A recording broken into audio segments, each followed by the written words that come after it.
Hey, so I had this idea that I'm going to be laughing a lot through this because that's just how I deal with things. But I had this idea that I am going to be posting weekly videos of myself and kind of what I'm going through. Also, probably might have Joey in the videos too, so that he has kind of something to talk about his feelings and just how he's doing too.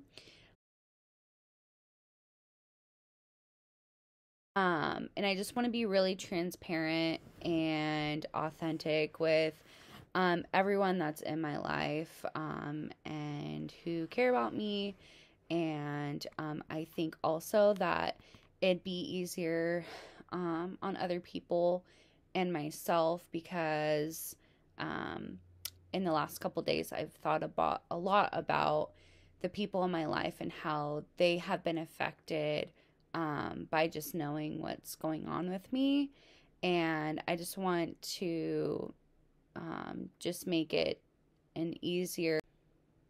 So I'm wanting to make videos that are going to help other people in my life um, so that they are updated on kind of what's going on so they can continuously support me.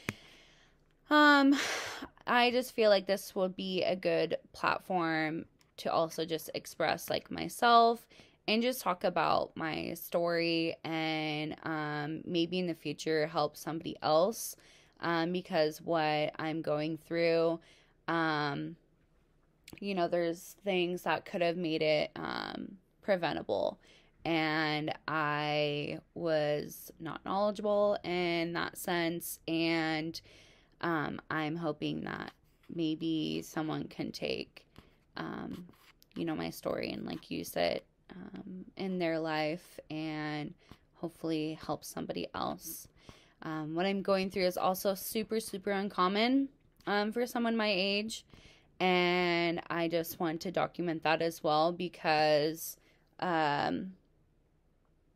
don't know. It's just really interesting to me personally. And yeah, so I'm going to take a little break.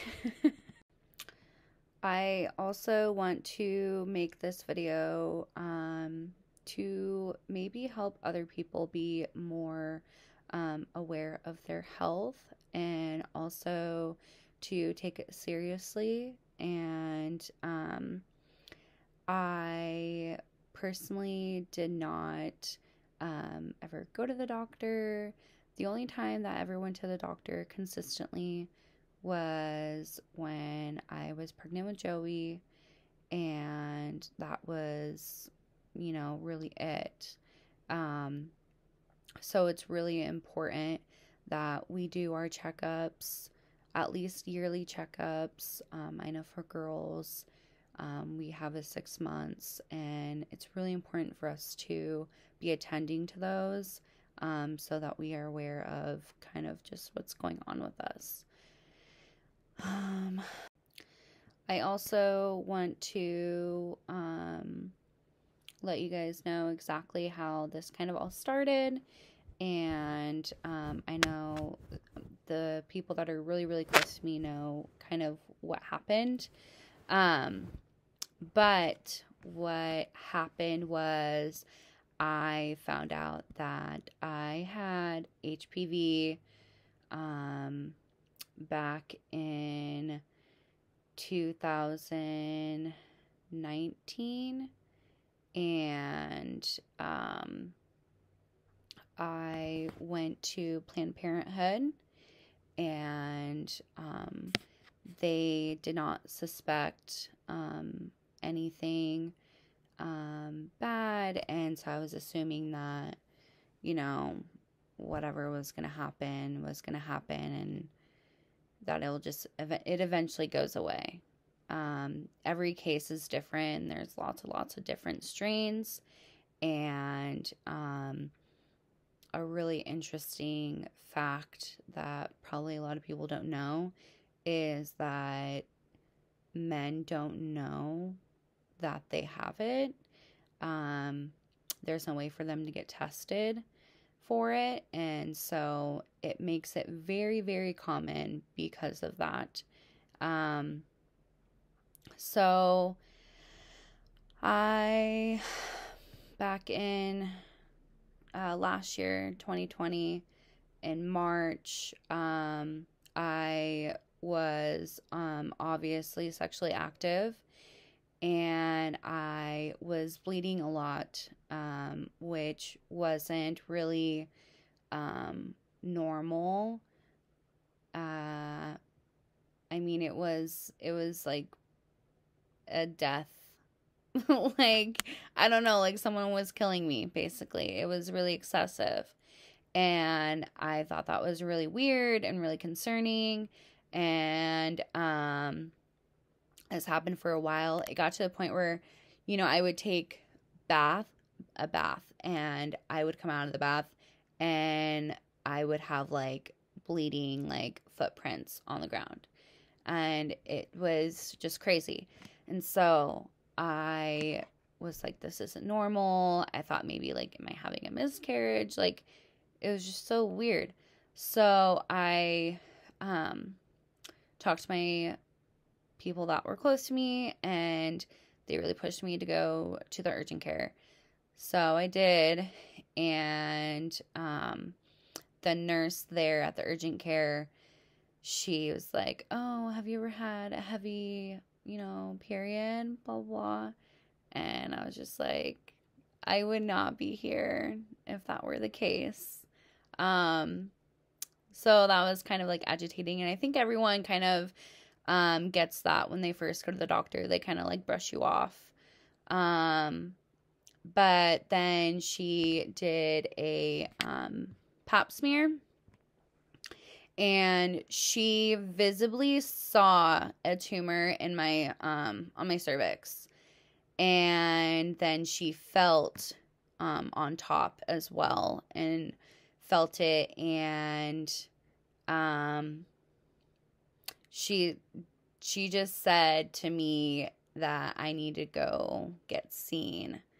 And so I went to Vancouver Clinic, saw a gynecologist, and she was downplaying it too. Like, she's like, you're so young, like, there's no way that this will be cancer, da da da da da.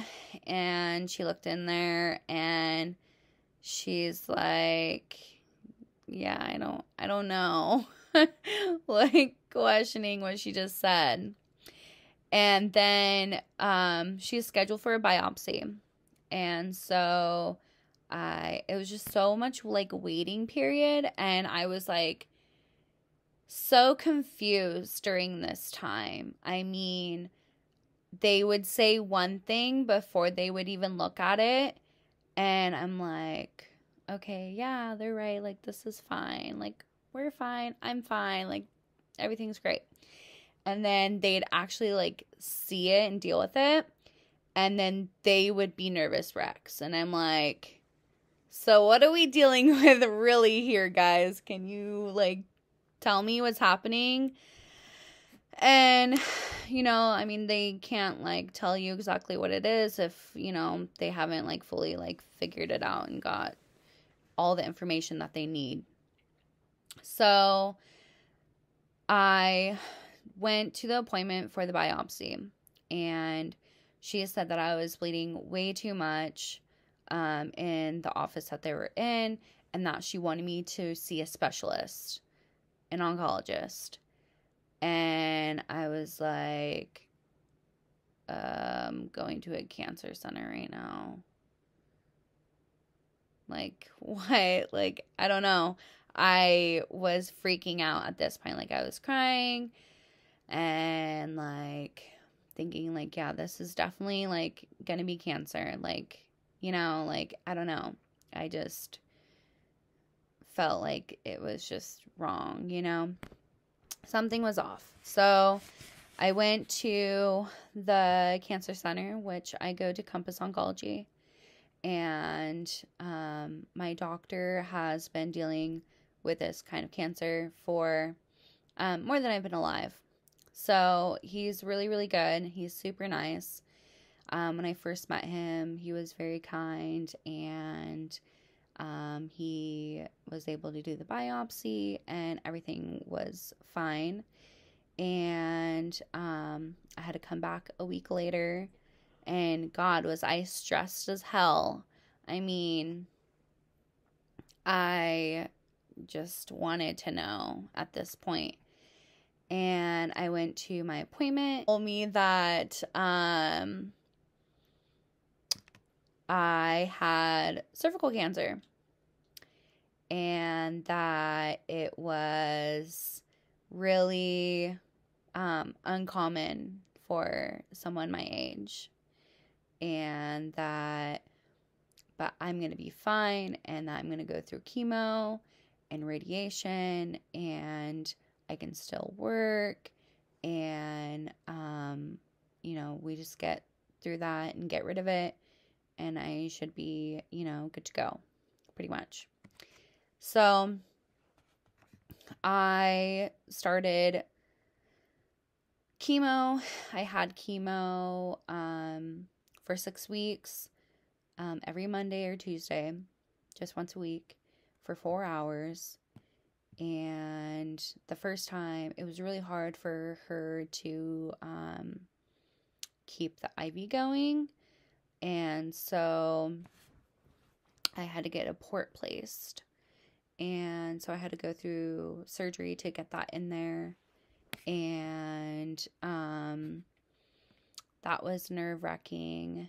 And I feel like I'm skipping like parts right now. But they said that it'd be easier to get a port, because it's just right there. You don't have to like get a needle in you every time and whatever. The surgery for the port was interesting. I think the reason why it was just so much was because I do have a big chest, and so when the port is placed, and I'm trying to sleep and all this, like it keeps moving it around, and so it was really uncomfortable to sleep with it.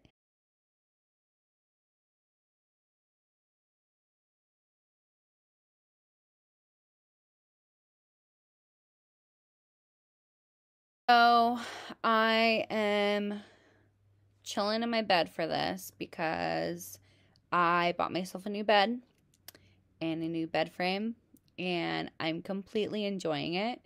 So that's where we are tonight. Because I'm comfy, and I probably like have been in my bed this weekend like 75% of the time. Like, I'm pretty sure. But anyways, so I was prescribed to have chemo once a week for 6 weeks. And then I had radiation 5 days a week. And so it was half external radiation and half internal radiation. So the first half, I would go in this like tube, and they like molded like they're like, I don't know what they're actually called, but they like molded my legs so that I was in the same position every single time that I went in there. And so they radiated that same spot. And so it affected not only my front, but my back, because I did that whole section. And so I did that. And then while I was going through this, I was still going to work. And the only time that I wasn't going to work is when I was at an appointment. So I was fully committed to working still, and also a mom to Joey. And so I was still like functioning. I was pretty lazy. I will say that. I mean, cooking dinner was definitely not something on my agenda. Like, it just wasn't something that I was wanting to do, and that's okay. So I would basically come home from work and just like want to lay in bed like all night, and on the weekends I would try to like go out with like my family or like do something like active. I know a few times I went kayaking in the beginning and that was fine, but I ended up getting like pretty like run down. So I wasn't doing that anymore, but it was like summer at this time. So I was still going like out to like the river, and I would like just like be on a floaty all day and just like chill out. Like, but at least I was out, you know? So I don't know exactly what I was feeling when I was going through treatment. It almost feels like my life was a blur at that time. I like almost like it was just autopilot. Like, I'm going to do this. I'm going to work. I'm going to go home. Like, that this is just what I'm going to do, and I'm just going to do it.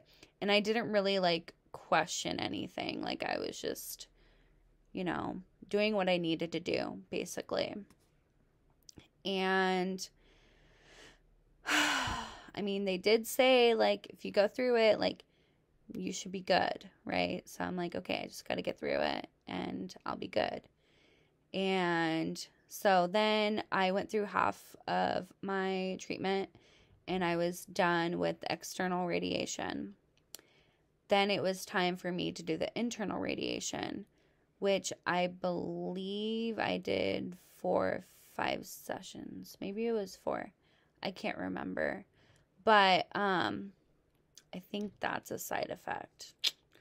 Sorry much. Anyways, so I went through internal radiation and it was super, super painful. The first time was like fine. And then it's like every time I did it, it got progressively worse and painful. Like, and you just have to, it's really hard to explain. But they basically prod you open. Okay. And they basically get you ready to have this like little beam. Like, I'm not a medical person, so I don't know these medical terms, and I'm just describing to you how it felt to me. And if you have a problem with that, then you probably shouldn't watch this, because I don't know what I'm talking about. I just know what I went through. So basically, this little beam came out of this weird ass looking machine, and it just goes like in and out, like, and puts off radiation. I don't know. But what I do know was the process of getting to that point was super painful. And I had to sit like that for an hour, sometimes hour and a half. And I would be on lorazepam and oxy and something else that I can't remember. But I mean, I couldn't drive to the appointments. And it was still like terrible. So I wouldn't wish that on literally anybody. It was a terrible experience. But what I will say is the nurses that were there were so wonderful that they made the experience comforting. Like, they just were really nice, and I don't know, it just felt like homey. And that's another thing, like, just with Compass in general, they are just like really, everyone's really nice. And I love going in there, and I don't like going to the doctor, so that means a lot. And anyway, so I went through my last treatments, And I got to ring the bell, and it was kind of funny to me when I went through chemo. I had a super light dose, and so it wasn't likely for me to like lose hair or anything like that. So when I rang the bell for that, I remember someone shouting at me saying, "Hey, how do you still have hair?" And like I kind of like felt bad, but at the same time I was just like, I don't know. And so that was that experience, and it really is a blur. I can't really remember how I felt at that time. I really just was on autopilot. So I got the green light back in October, and they said that, you know, the tumor was gone, and that, you know, just they'll see me in 3 months and, you know, see, you know, how it is. They have you wait after your treatments. So my last treatment was August 22nd. And they have you wait a month because the radiation is still kind of working and doing its thing still. And so that's why they waited a while to check on it afterwards. So then I think it was December, I started getting back pains. And I don't ever do anything that should be hard on my body or for me to have those kinds of like aches, pains.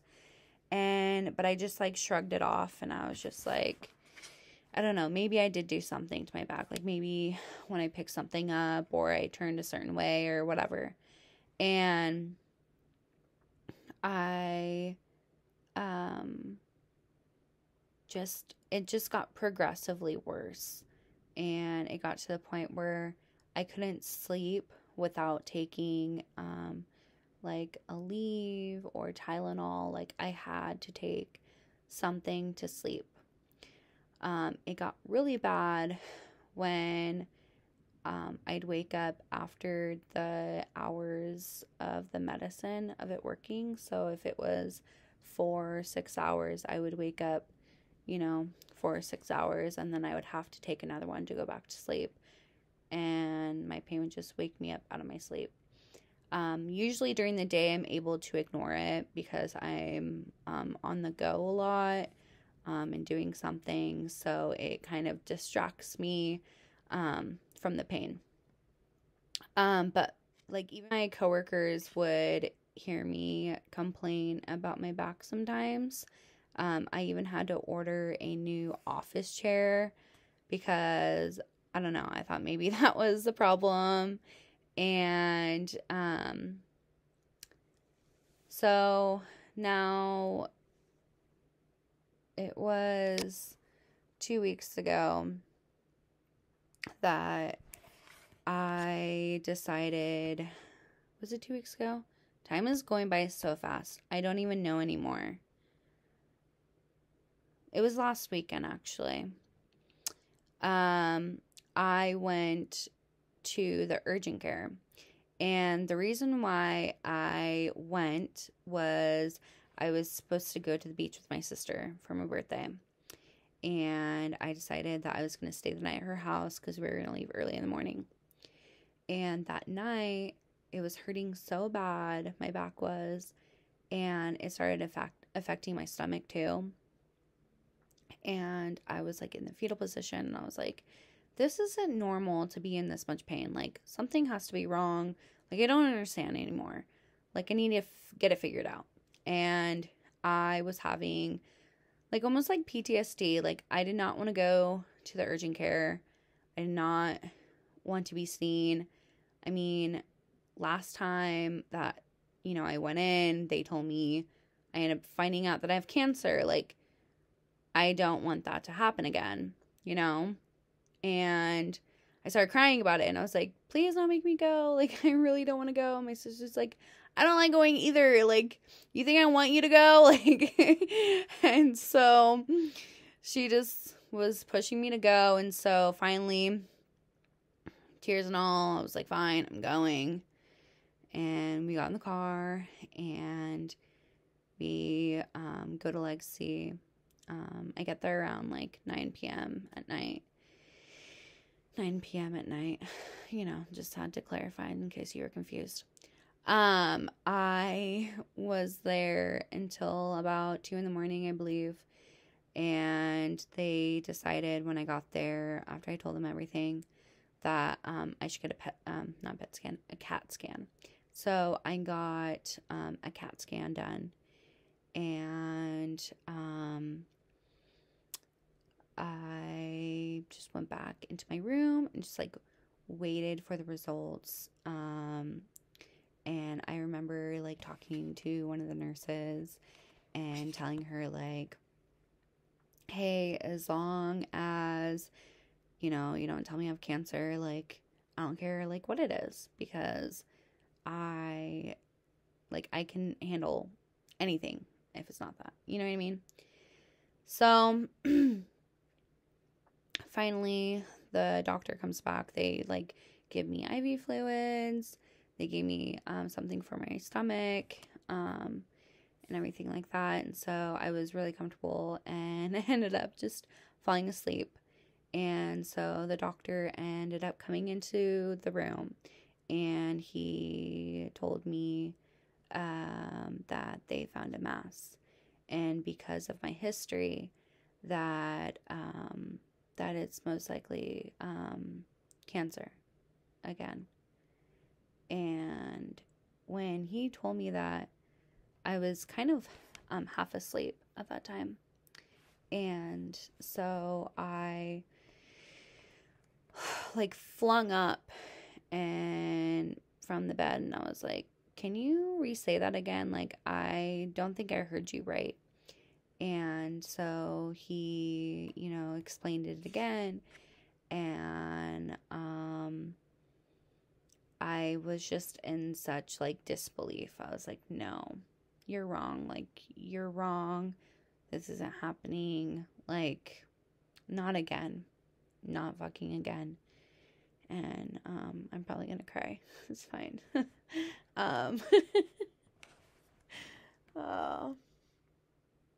And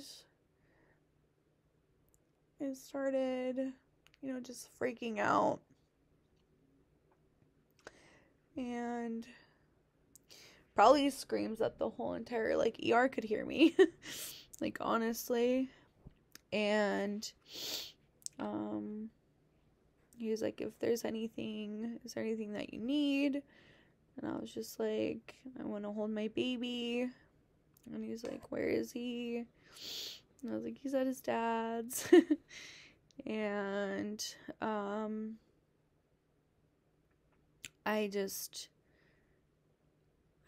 didn't even know, like, what to even, like, think about at all. And I ended up having to call my oncologist, that Monday, and, asking to be seen. Obviously, I told them, you know, what happened over the weekend, and, so they, like, got the imaging that they needed, and Tuesday I had an appointment with my oncologist, and, I was really freaking nervous for, this appointment, because I just didn't know what was going on. And so I had my sister come with me, so she can kind of just, like, hear about it too, and, like, know what's going on, and just that there's somebody else digesting the information as well. And so, I was, at the appointment with my sister, And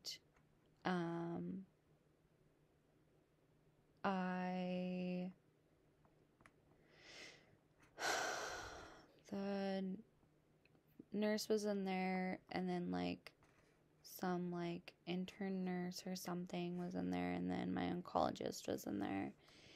And I honestly can't remember the exact words that he said, because I just was in, like probably a state of shock. I don't really know. But pretty much he said the stage that I was in, I was, there was 85% of curing.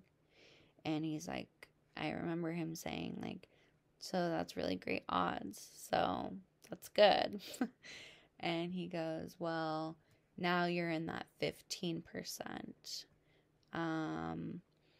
And he explained the whole thing to me, and I didn't digest it at all. I was just crying the entire time. And he let me know what it was. I can't do it. I don't know what it is. Metastasized. See, I'm terrible. I can't do this. Cervical cancer.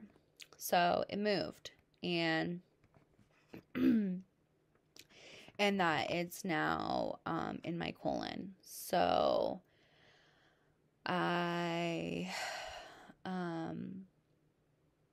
it's just, I'm in disbelief, really, and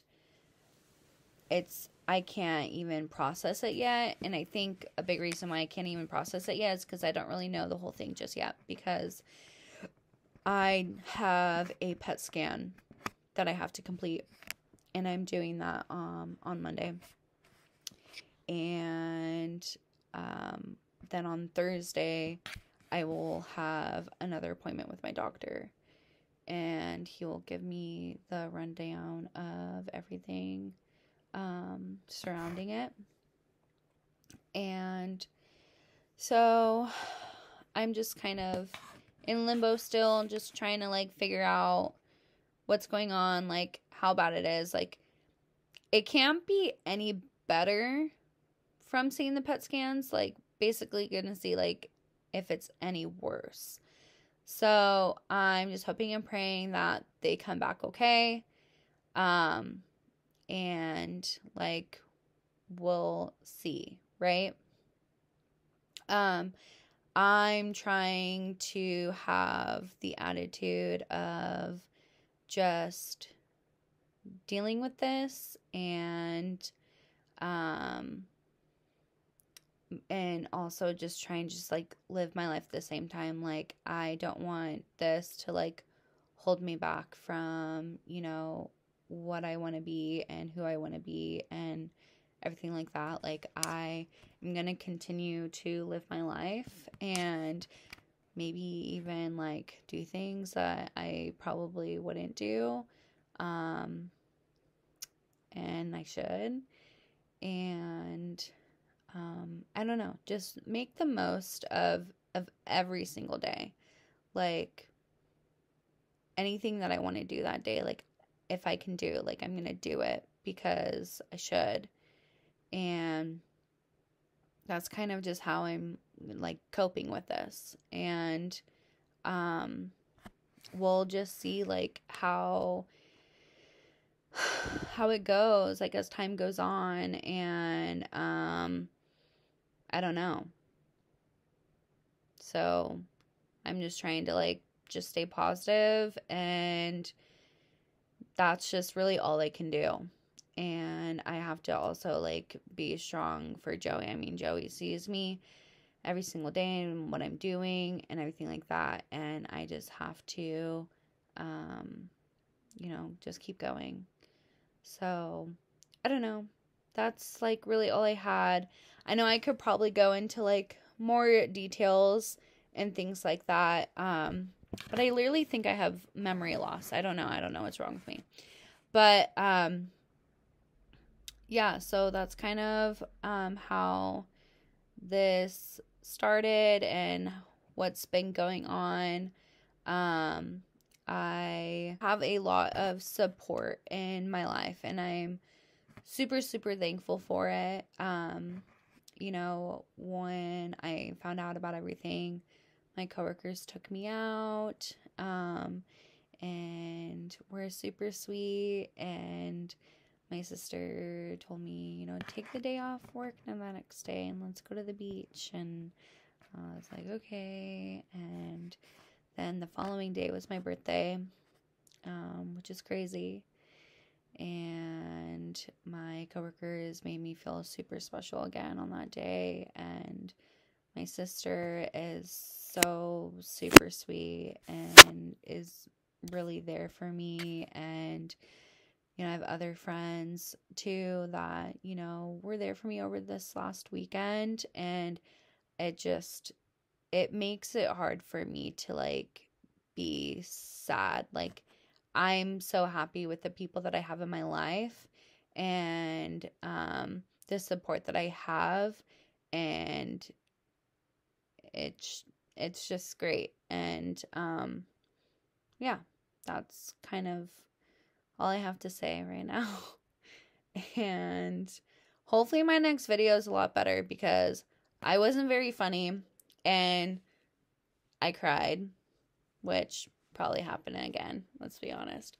But also Joey wasn't in the video, and we're gonna do that again. But it's also super late at night because I finally figured out how to do this all of a sudden. So next video will probably be a lot better, to be honest. I hate watching videos myself that are like super long and saying a lot of ums. I do that a lot. I know I do that a lot. I'll continue to probably do that a lot. And I don't know.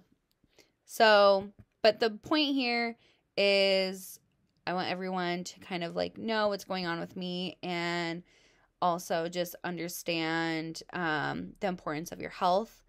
And please, please, please figure out your health. Go to the doctor. If you haven't been to the doctor for a while, please go. I mean, it's really, really important. So that's all I have to say. And I hope everyone has a great week. And I will talk to you soon.